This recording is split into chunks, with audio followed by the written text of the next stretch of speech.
तुम्ही कधी विचार केला आहे का?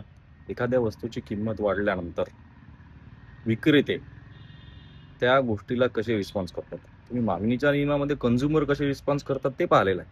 किंमत वाढल्यानंतर कन्झ्युमर काय करायचे, की त्या गोष्टीची मागणी कमी करायची आणि किंमत कमी झाल्यानंतर वाढवून द्यायची. पण प्रोड्युसर म्हणजे विक्रेते कसे रिस्पॉन्स करतात? तुम्हाला माहिती आहे का? अगदी याच्या उलट. जर एखाद्या वस्तूची किंमत मार्केटमध्ये वाढली, तर प्रोड्युसर काय करतात? त्या वस्तू जास्त अवेलेबल करतात किंवा जास्त प्रोडक्शन करायला लागतात. का बरं? तर जास्त किंमत म्हणजे जास्त नफा.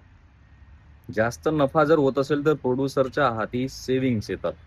सेव्हिंग्ज आल्यानंतर ते इन्व्हेस्ट करून पुन्हा त्यापासून जास्त वस्तू बनवून त्या जास्त मार्केटमध्ये आणल्या जातात. थोडक्यात सांगायचं काय? तर बाजारात इतर परिस्थिती समान असताना वस्तूची किंमत वाढली असता वस्तूचा सप्लाय म्हणजे पुरवठा वाढतो आणि वस्तूची किंमत कमी झाल्यानंतर प्रोड्युसर त्या वस्तूचा सप्लाय कमी करतो. म्हणजे इथं काय आहे? समसंबंध आहे, व्यस्त संबंध नाही. मागणीच्या नियमामध्ये किंमत ही व्यस्त प्रमाणात मागणी बदलत होती, पण पुरवठा मात्र किमतीशी समप्रमाणात बदलते. म्हणजे किंमत वाढली असता पुरवठा वाढतो आणि किंमत कमी झाली असता पुरवठा कमी होतो. यालाच सूक्ष्म अर्थशास्त्रातील महत्त्वाचा नियम म्हणजे पुरवठ्याचा नियम असे म्हणतात.